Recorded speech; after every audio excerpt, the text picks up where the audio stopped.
Hello friends, कैसे हैं आप। और तो आज हम लोग और कुछ फ्रेजल वर्ब्स की बात करेंगे। और बेसिकली एयरफोर्स की प्रिपरेशन करने वाले जो स्टूडेंट्स हैं, तो उनके लिए क्या है कि मैंने फ्रेजल वर्ब्स पर बहुत सारे वीडियोस को अभी अपलोड किया हुआ है। तो यहाँ कुछ और देख लेते हैं कि जो फ्रेजल वर्ब्स होते हैं। एंड ऑलरेडी मैंने बता दिया है कि जो फ्रेजल वर्ब्स होते हैं उनकी क्या होती है, मीनिंग डिफरेंट होती है। इसलिए होती है क्योंकि वो मेन वर्ब के साथ क्या होते हैं, यदि कोई एडवर्ब और फिर प्रीपोजिशन या फिर दोनों जुड़े हुए रहते हैं तो इनकी मीनिंग टोटली डिफरेंट हो जाती है। तो फर्स्ट यहाँ पर मैंने राइट किया हुआ है bail out.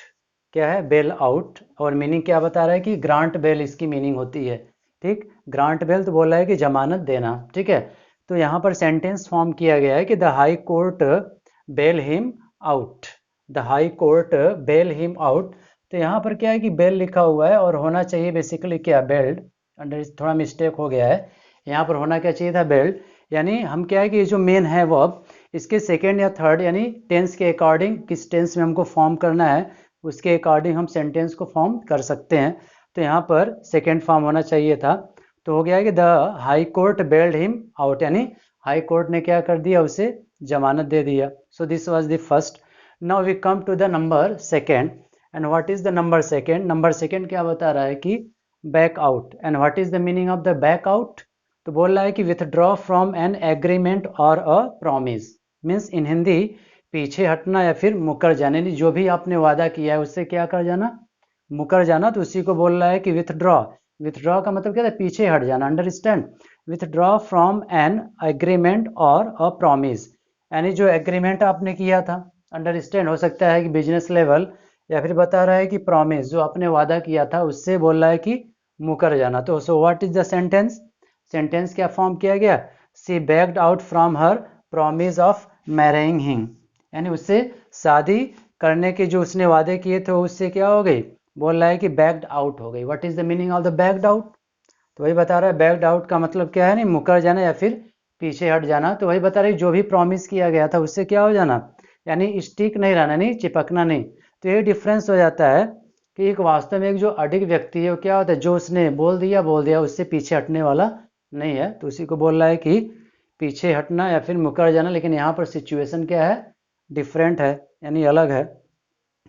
Now number third में क्या है, यहाँ पर बोल रहा है कि back down. Back down, what is the meaning of back down. तो बोला है कि टेक बैक और अ क्लेम और अ डिमांड, यानी अपने अधिकार या विचार त्यागना या फिर दावा छोड़ देना। उसी को बोल रहा है कि बैक डाउन। यानी तीन चीज़ें हैं इन हिंदी के माध्यम से यदि समझे, अधिकार, विचार त्यागना, फिर दावा छोड़ देना। यानी किस लेवल पर सेंटेंस फॉर्म होगा कि इसमें कौन सा मीनिंग शो करेगा। तो सेंटेंस किस तरह का हम फॉर्म करते हैं उस पर डिपेंड करेगा। तो देखिए सेंटेंस फॉर्म किया गया है क्या, she said that she had some share in his property. What is the meaning, उसने बोला था कि she had some share in his property, यानी उसकी प्रॉपर्टी जो संपत्ति थी उसमें उसका थोड़ा हिस्सा था। बट लेटर ऑन, लेकिन बाद में क्या हुआ, सी बैक डाउन। सी बैक डाउन मतलब क्या किया, उसने अपना ये दावा यानी जो अधिकार था उसने क्या कर दिया, उसको छोड़ दिया। यानी विचार जो था इस तरह का, यानी हम उसको यदि सही वे में बोले तो अधिकार या फिर दावा जो है उसने क्या कर दिया, उसको छोड़ दिया। अंडरस्टैंड। तो उसी को बोला सी बैक डाउन। पहले तो इसने एक्सेप्ट किया। एक्सेप्ट क्या किया, सी सेड, बोला कि she had some share. Share का मतलब क्या था, हिस्सा या फिर भाग, उसी को बोला जाता है in his property. But later on she backed down. तो क्या होता है कि फ्रेजल वर्ब को यदि हम सेंटेंस फॉर्म में बना ले रहे हैं तो ये क्या होता है कि धीरे धीरे हम इसको समझ लेते हैं। सो जैसे कि यहाँ पर है बैक, बेल आउट तो मीनिंग बताएगा कि जमानत देना होता है। बैक आउट पीछे हटना या फिर मुकर जाना। And number third is what, back down. तो वही बोल रहा है कि अपने अधिकार या विचार त्यागना या फिर दावा छोड़ देना। फिर तो सेंटेंस फॉर्म किया गया। सेंटेंस क्यों फॉर्म किया है, यदि चाहे आप किसी भी वर्ड को लें तो सेंटेंस बनाने से क्या होता है, हम उसके ऊपर क्या करते हैं, सोचते हैं कि किस तरह का हम सेंटेंस फॉर्म कर लेते हैं। तो वर्ड मीनिंग जानना अच्छी बात है, लेकिन साथ ही साथ यदि हम वर्ड मीनिंग को समझ गए हैं और यदि सेंटेंस फॉर्म कर ले रहे हैं तो ये और भी क्या करता है, जो इंग्लिश लैंग्वेज हम सीखते हैं उसको और भी इन्हेंस करता है। ठीक है, कोई भी वर्ड मिले स्टैंडर्ड वर्ड, ये नहीं कि cat mat rat like this, ठीक है, इससे ऊपर के जो भी वर्ड्स हैं तो उसको हमको सीखना होता है। तो वही बोल रहा है। अब आइए नंबर फोर। नंबर फोर क्या है, बियर ऑन ऑब्लिक अपॉन, यानी इन दोनों फ्रेज की मीनिंग वही फ्रेजल वर्ब की। बियर ऑन या फिर upon, be connected with somebody या समथिंग, यानी किसी से जुड़ा हुआ या संगत युक्त होना या फिर उन्मुख होना, इसकी हिंदी मीनिंग होती है, बट यहाँ पर राइट नहीं किया गया है, ठीक है। बोला बियर ऑन या फिर upon, be connected with somebody या समथिंग, किसी चीज से जुड़ा हुआ या फिर संगत युक्त होना।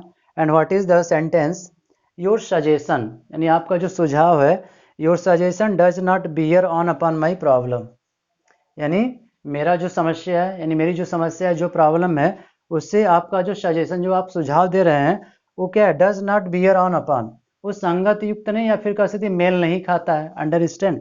अब यहाँ पर सजेशन वर्ड क्या है, according two parts of speech बात करें तो suggestion, this is here what, noun, ठीक है।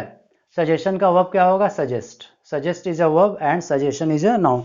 तो इस तरह की चीज़ें भी जाननी पड़ती हैं, अंडरस्टैंडिंग, क्योंकि 4 वर्ड्स दे दिया, अब सपोज वहाँ पर हमको नाउन का रखना हुआ है, ठीक है, वर्ड, और दिया हुआ है वर्ब, तो यहाँ पर क्या है कि जो ऑप्शन सेट किए जाते हैं वो इस तरह से बनाए जाते हैं कि पूरा चेक कर लेते हैं वोकैबुलरी अलग अलग लेवल पर कि आप क्या जानते हैं। तो यही मैंने आज इस वीडियो में फॉर बताया आप लोगों को कि फ्रेजल वर्ब्स क्या होता है, टोटली इसकी जो मीनिंग होती है डिफरेंट होती है। एंड मैंने बता दिया कि क्यों डिफरेंट होता है, क्योंकि मेन वर्ब के साथ क्या होता है, या तो एडवर्ब या प्रीपोजिशन, या कभी कभी दोनों क्या होते हैं, जैसे कि यहाँ पर है ए आउट, यहाँ पर है एडवर्ब इसके साथ जुड़ा हुआ है बेल के साथ, तो ये मीनिंग टोटली डिफरेंट बनाते हैं, इसलिए हमको क्या होता है, इनको जानना पड़ता है। तो आज के वीडियो में बस इतना ही। तो जो लोग भी चैनल पर नए हैं, चैनल को सब्सक्राइब करना ना भूलें। So thank you for watching this video.